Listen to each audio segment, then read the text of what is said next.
ఇప్పుడంటే ఏవి కావాలన్నా కూడా అలా బయటికి వెళ్తే అలా దొరికేస్తున్నాయి. కానీ ఒకప్పుడు ఏంటంటే సంవత్సరానికి సరిపడా కొన్ని బియ్యం గానీ, బ్యాళ్ళు గానీ, తర్వాత కంది బ్యాళ్ళు, శనగ బ్యాళ్ళు, మినప బ్యాళ్ళు ఇవన్నీ కూడా సంవత్సరానికి ఎప్పుడైతే వాటి సీజన్ ఉంటదో అప్పుడు మాత్రమే తెచ్చుకునేవాళ్ళనమాట.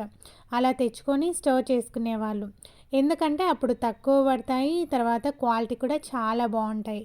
అయితే కొన్ని కూరగాయలు కూడా మనకు తక్కువ వచ్చినప్పుడే ఇలా స్టోర్ చేసి పెట్టుకోవాలి. ఏంటంటే ఇవి మెంతికూర కట్టలనమాట. ఈ మెంతికూర కట్టలు రూ. 5 ఒకటి అని చెప్పి తీసుకొచ్చాను. వీటిని ఎండబెట్టి అలా ఒట్టికారం పప్పులో వేసుకున్నామనుకోండి చాలా బావుంటది ఆ ఫ్లేవర్ కూడా. మటన్‌లో కూడా చాలా బావుంటాయి. అయితే ఇంతకుముందు వరకు రూ. 20 కట్ట ఈచ్ కట్ట ఉండేదనమాట. అయితే నేను ఇంక అప్పుడు ఎందుకులే అని చెప్పేసి ఒక్క కట్ట మాత్రమే తెచ్చుకున్నాను. ఇంకా రూ. 5 అని చెప్పేసి కొన్ని ఎక్కువగా తెచ్చేసుకొని ఇలా ఎండబెట్టుకుంటాను. ఎప్పుడైతే మనకు తక్కువ వస్తాయో ఇలాంటివన్నీ కూడా తెచ్చేసుకొని ఒక్కసారి ఎండబెట్టుకొని అలా పొడి చేసి ప్యాక్ చేసుకున్నామనుకోండి, ఎప్పుడు కావాలంటే అప్పుడు మటన్‌లో వేసుకోవచ్చు. తర్వాత ఏదైనా పప్పు ఉంటది గదా! పప్పులో కాస్త వేసామనుకోండి చాలా ఫ్లేవర్‌గా ఉంటదనమాట. ఇలా కట్ చేసి నేను ఇంకా వీటి ఆకులన్నీ కూడా తుంపేస్తాను. ఇలానే పెట్టేస్తున్నాననమాట. బాగా నీట్‌గా కడిగేసి ఆ తర్వాత ఆకులైతే తీసేస్తాను.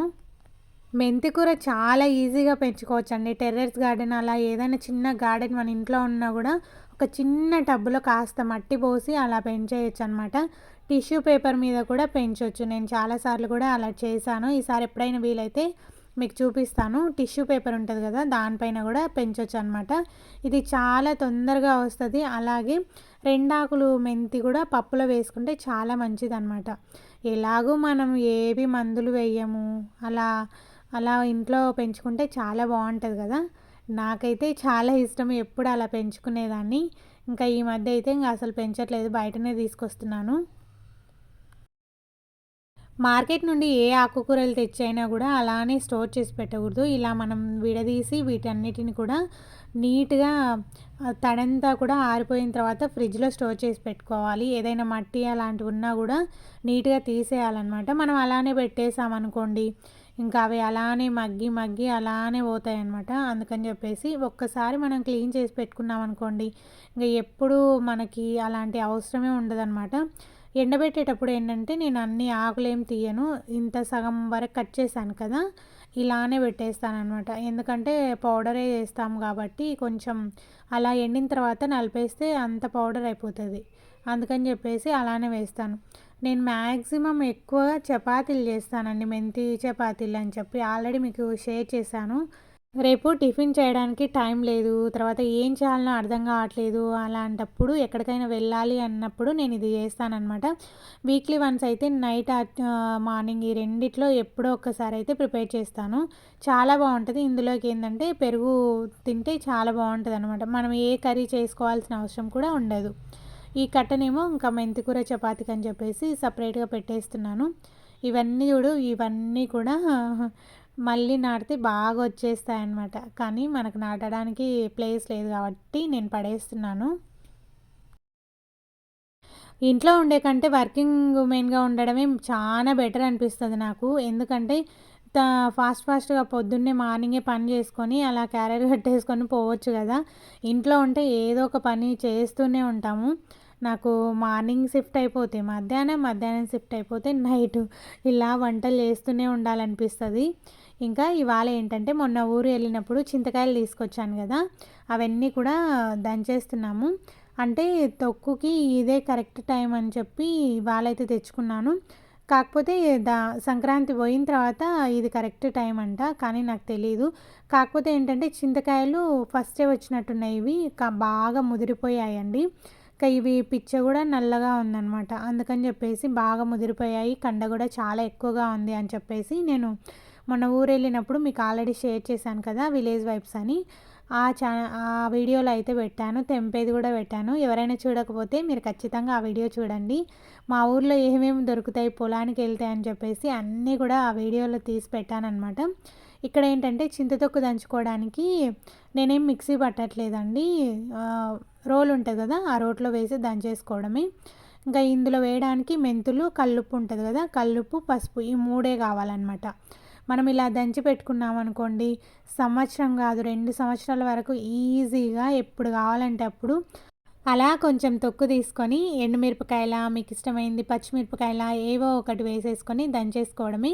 అలా తిరువాత పెట్టేసుకుంటే చాలా బావుంటది. అసలు వేడి వేడి అన్నంలో ఎంత బావుంటదో అండి. నేను ఈ సంవత్సరం అయితే పికిల్స్ అన్నీ గూడా ఓన్ ప్రాసెస్‌లో చేయాలనుకున్నా. అంటే ఓన్ ప్రాసెస్ కాదు, నేర్చుకోవాలి మనం కూడా. పెళ్ళైనప్పటి నుంచి అమ్మ వాళ్ళు పంపిస్తేనో, అలా పంపిస్తేనో మనం తీసుకొని తింటా ఉంటాం గదా! కాకపోతే మనం గూడా నేర్చుకోవాలి అనే ఉద్దేశ్యంతో నేను ఈ సంవత్సరం అన్నీ గూడా ఓన్ ప్రిపరేషన్ అనమాట. అంటే ఆంటీతో నేర్పించుకున్నానులెండి. మనకి ఈ ప్రాసెస్ 1, 2 సార్లు అలవాటయిందనుకోండి, నెక్స్ట్ ఇయర్ మనమే పెడతామనమాట.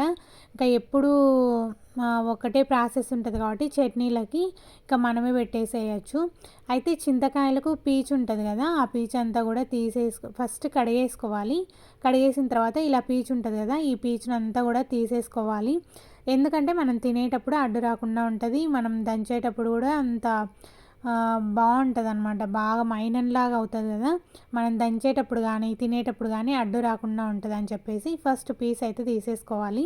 నేను మొత్తం పీస్ అయితే తీసాను. అక్కడక్కడ చిన్న చిన్నది ఉంటది గదా! అదేం అవ్వదనమాట. మా ఊర్లో చింతకాయలయితే చాలా పెద్ద పెద్దగా ఉన్నాయండి. కండ గూడా చాలా ఎక్కువుందని చెప్పేసి బోలెడన్నయితే తెచ్చుకున్నాను. దాదాపు 2 కేజీలు, కేజీన్నర అలా అవుతాయన్నమాట. ఎక్కువగానే తెంపించింది అమ్మ అయితే. ఇంకా ఆంటీ నేను పెట్టుకుందాము అని చెప్పేసి అనుకున్నాము. కాకపోతే ఏంటంటే ఆంటీ ఆల్రెడీ పెట్టుకోయిందంట. అందుకని చెప్పేసి నేనే మొత్తం పెట్టేసుకుంటున్నాను.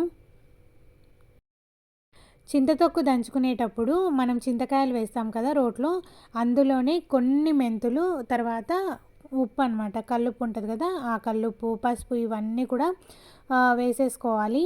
ఫస్టు మనం కొన్ని వేసుకున్నాం కాబట్టి ఆ కొన్నికి సరిపడినంత వేసుకోవాలన్నమాట. ఇక్కడ చూపించాను కదా ఎంత క్వాంటిటీ అని.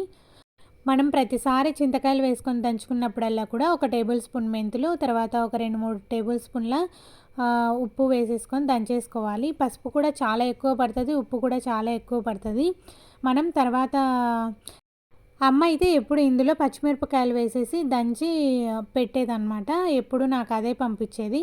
కాకపోతే ఎండుమిరపకాయలు వేయడానికి అందులో రాకపోయేదనమాట. అంటే ఆల్రెడీ పచ్చిమిరపకాయల కారం ఉంటది కాబట్టి, ఎండుమిరపకాయలది చేసుకుందామన్నా కూడా అలా వీలవ్వదనమాట. అందుకని చెప్పేసి ఈసారి ఒట్టి తొక్కు మాత్రమే దంచేస్తున్నాము. ఎందుకంటే ఎప్పుడు అవసరమైతే అప్పుడు పచ్చి మిరపకాయలైనా వేసుకోవచ్చు, ఎండుమిరపకాయలైనా వేసుకోవచ్చు అనమాట. చాలా బావుంటది. ఏ దానికైనా కూడా మనం బుడ్డల గుండ్లు వేసుకోవచ్చు. ఎన్నో రకాలుగా చేసుకోవచ్చు అనమాట. అందుకని చెప్పేసి నేను ఇలా అయితే దంచించుకుంటున్నాను. మామూలుగా మా సైడ్ ఏమంటారంటే దీన్ని ముడితొక్కు అంటారనమాట. మా సైడ్ ఇది ముడితొక్కే అంటారు. ఇలా పెట్టేసుకున్నాం అనుకోండి, చింతతొక్కు ఏమవ్వదండి. ఎన్ని రోజులైనా బయట ఉన్నా కూడా ఏమవ్వదనమాట. మనకు ఆ పిచ్చెలు, మనము మెంతులు ఇవన్నీ వేస్తాం కదా! అదంతా కూడా మైనంలాగా అవుతదనమాట. ఇంతకుముందు అయితే నేను 7 సార్లు అయితే దంచుకున్నాను. ఎందుకంటే దంచితే మైనంలాగా అవుతది అని చెప్పి చాలామంది చెప్పారనమాట. చాలా బాగుండింది. ఫస్ట్ అయితే నేను ఇది దంచుకున్నాను కదా! ఫస్ట్ టైం కచ్చా పచ్చాగా. నెక్స్ట్ దంచితే ఇలా ఉంటదనమాట. ఆంటీ ఆల్రెడీ రెండోసారి కూడా దంచింది అని చెప్పేసి ఇంకా నేను అది కూడా చూపిస్తున్నాను. ఇది ఫస్ట్ దంచినది, ఇది సెకండ్ దంచినదనమాట. అంటే ఇది 2 సార్లు దంచినది, అదైతే ఒక్కసారి దంచినది. ఇలా ఉంటది. 1 వీక్, 10 డేస్ అలా అవుతే అలా ఉంటదనమాట. కలర్ ఏమవ్వదండి. బయట పెట్టినా కూడా చాలా బావుంటది. పాడైపోవడమే అవకాశమే ఉండదనమాట. మనం ఇలా 1 ఇయర్‌కి ఒక్కసారైనా లేదా 2 ఇయర్స్‌కి ఒక్కసారైనా కూడా దంచేసుకోవచ్చు. పెద్దగా దంచుకోవాల్సిన అవసరం లేదు. 2 మెంబర్స్ అలా ఉంటే 1 కేజీ, 2 కేజీస్ అలా దంచేసుకోవచ్చనమాట. ఇప్పుడు ఈ సీజనే కదా! చింతకాయల సీజనే. చాలా బావుంటాయి చింతకాయలు. మార్కెట్‌లో కూడా అమ్మేస్తా ఉన్నారు. ఈ మధ్య టౌన్‌లో దొరకని వస్తువే లేదనమాట. మార్కెట్‌లో కూడా బోలెడన్నున్నాయి. తెచ్చుకొని ఇలానే దంచి పెట్టుకోండి. రోట్లో వేసి దంచడం అంటే చాలా కష్టం అనిపిస్తది. అట్లా ఏం కాదండి. చాలా ఈజీగా, తొందరగా కూడా దంచేసుకోవచ్చనమాట. రోట్లో దంచుకుంటేనే చాలా టేస్ట్ ఉంటది. ఏ చట్నీస్ అయినా కూడా రోట్లో ఉన్నంత టేస్ట్ మిక్సీలో వేస్తే అస్సలు రాదు. ఇంకా నేను పైకొచ్చేసి డిన్నర్‌కైతే ప్రిపేర్ చేస్తున్నాను. ఇవాళ ఏంటంటే పాలకూర వేపుడు చేస్తున్నాను. ఆల్రెడీ పెసరబ్యాళ్ళు ఏం పెద్దగా నానబెట్టలేదు. ఒక 10 మినిట్స్ ముందు నానబెట్టేసాననమాట. ఇక్కడ నేను పొట్టు పెసర తీసుకొని ఈ 3 కలిపేసి వేయిస్తున్నాను. చాలా బావుంటదండి. పాలకూరలో ఏంటంటే వాటర్ కంటెంట్ చాలా ఎక్కువగా ఉంటది. అందుకని చెప్పేసి మనం మూత పెట్టేసామనుకోండి అంతా కూడా పేస్ట్ లాగా అవుతదనమాట. అందుకని చెప్పేసి మూత పెట్టకుండా ఇలా బాగా వేయించుకోవాలి. పాలకూర తినని పిల్లలు కూడా చాలా ఇష్టంగా తింటారు. చపాతీలోకి, రైస్, రోటీ ఎందులోకి తిన్నా చాలా బావుంటదనమాట. నాకు పాలకూర పప్పు అంటే అస్సలు ఇష్టం ఉండదు. అందుకని చెప్పేసి ఇలా అయితే ట్రై చేశాను. చాలా బాగొచ్చింది. నచ్చిందా ఈ వీడియో? అయితే తప్పకుండా సబ్స్క్రైబ్ చేసుకొని మీ ఫ్రెండ్స్ అండ్ ఫ్యామిలీకి కూడా షేర్ చేయండి. అన్నట్టు ఎలా ఉందో కామెంట్ చేయడం అస్సలు మర్చిపోవద్దు.